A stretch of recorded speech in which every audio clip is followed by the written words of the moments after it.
The trouble is that once they get into a built-up area, it's very difficult for air power alone to dislodge them. And obviously, all our air forces take a lot of trouble about not causing civilian casualties and destroying buildings unnecessarily. So it will be a challenge now, although just across the border there's a lot of Turkish troops. So as ever, the real issue is how do you actually dislodge people once they've gained a proper foothold. As much as air power is a vital part of the military formula for dealing with groups like ISIS, it's never going to be sufficient, which is of course recognised by government, by President Obama and Prime Minister Cameron when they talk about raising a local army. The issue is that's going to take quite a long time, and have we got that time? The attacking and the defeating is much more sophisticated and demanding than just the containing. I suspect that bit of the strategy will work well.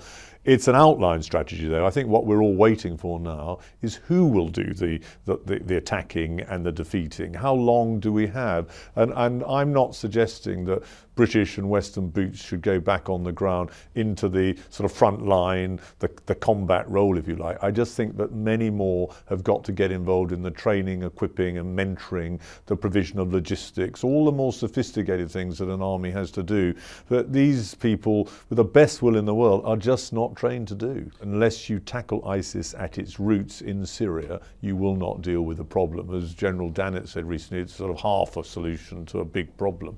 And I've been saying the same thing, which is why the first thing that we ought to do is at least get involved in the air campaign over Syria.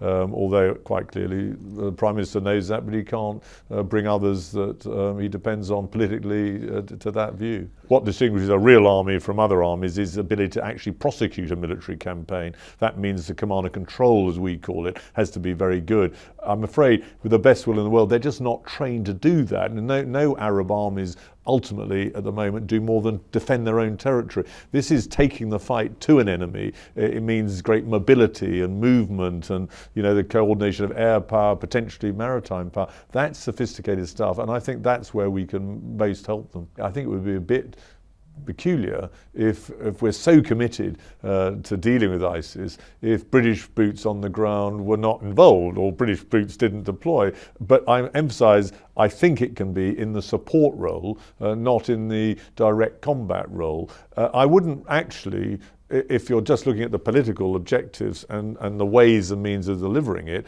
I wouldn't actually write that out altogether in small numbers to make sure that our aerially delivered weapons are accurately deployed, all those sort of things. But I think in essence we don't have to do it right up front. The lesson of history, military history, is clear. If you want to gain certain political objectives, then, and you've decided military power is a part of the way of achieving it, you better do it properly and quickly and efficiently.